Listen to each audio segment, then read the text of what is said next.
Il faut dissocier les deux questions, hein, parce que le pari, ça n'est pas une infraction pénale, ça n'est pas un délit. Et la justice ne pourrait pas se saisir de ça. Alors oui, il y a eu des paris. Mais non, il n'y a pas eu de tricherie. Et il conteste de la façon la plus formelle, la plus farouche, quelque tricherie que ce soit. D'ailleurs, depuis que cette affaire a fuité dans la presse, et on se demande bien comment les informations sont sorties, je pense que quelques observateurs de haut niveau, journalistes sportifs en particulier, ont examiné ce match, non pas à la loupe, mais au microscope. Il n'y a pas de tricherie dans cette affaire. Il y a des paris, c'est une faute sportive, disciplinaire, il n'y a pas de quoi fouetter un chat. Et écoutez bien, la justice ne peut exister que s'il y a un match truqué. Et moi je dis qu'on a mis la charrue un peu avant les bœufs. C'est-à-dire que c'est pas la justice existe parce qu'il y a eu un match truqué, c'est d'abord on démontre l'existence d'un match truqué et ensuite on en tire quelques conséquences judiciaires.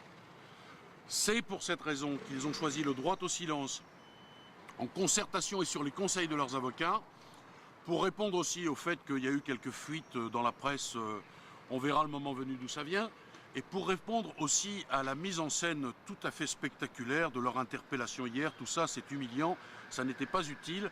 Le résultat, c'est que nous attendons d'être chez le juge d'instruction, si un juge d'instruction est désigné dans cette affaire, et quand nous aurons les procès-verbaux, parce que les avocats ne les ont pas, il faut le savoir, alors à armes égales, naturellement, nous répondrons. Mais sur le terrain de la tricherie, il n'y a rien dans ce dossier et il n'y aura rien. Comment vous expliquez cette interpellation, ces gardes à vue, si c'est pour un simple pari? Demandez à la police.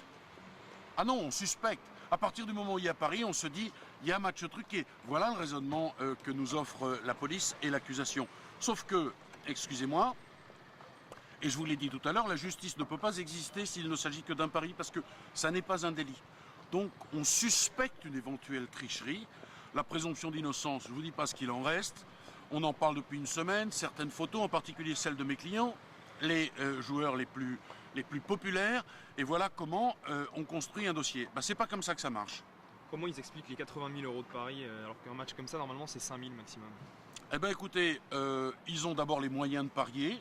Ils ont parié. Moi, monsieur, je vais rentrer dans une salle d'audience, vous voyez.